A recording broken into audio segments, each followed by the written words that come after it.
The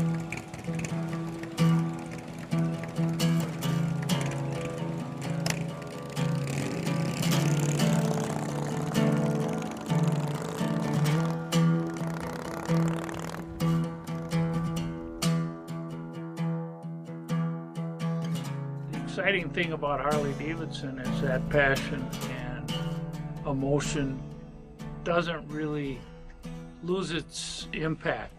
I feel today the way I did when I was a teenager.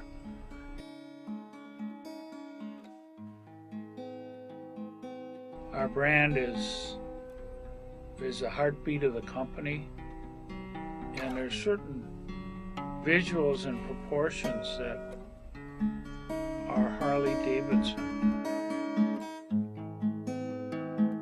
Diversification, I guess, is part of the magic, because Harley-Davidson's appeal to a wide range of age groups and people around the world. So we have a variety of design talents who have different perspectives on different motorcycles. That's very valuable for the variety of vehicles that we build. My history comes from cars. I got roped into cars from my dad. I think my dad was the mechanical side of the recipe, and my mom was the artistic side of the recipe, and she was a painter, and my dad was a hands-on guy. And I rode my first bike when I was 4. It was a JR50, and I rode it before I could even ride a pedal bike.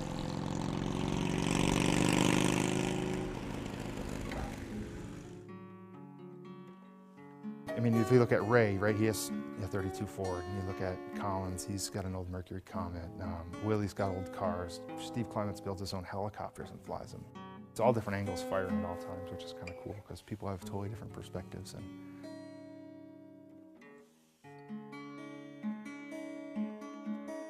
And my passion obviously comes from influences from hot rodding. I'd build a car and do a little bit, and then I'd sell it and get some money, and then I'd keep putting that money away, and then it was...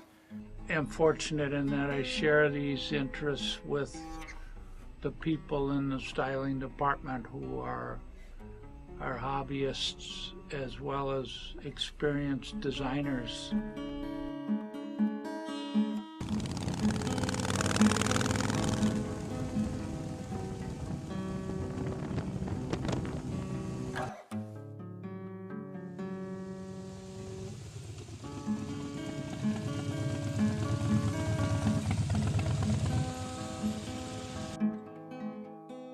A bike is a combination of just a bunch of parts put together, right? There's no cover, there's no shielding or nothing, so you have to make all those parts kind of work together in harmony. So by going to the museum and looking back at historical stuff, I kind of try to carry that through in my bike that I'm building and in the bikes that I'm working on here. It seems like for me, the more you strip off, the better, and that's one of the bases behind Blackline, is to view down to the bare bones and just strip off as much as you can and still make it legal. And when you're all done with this, all these bits and pieces, you got to have a beautiful sculpture going down the road that looks good, feels good, sounds good. That's what we're all about. Right.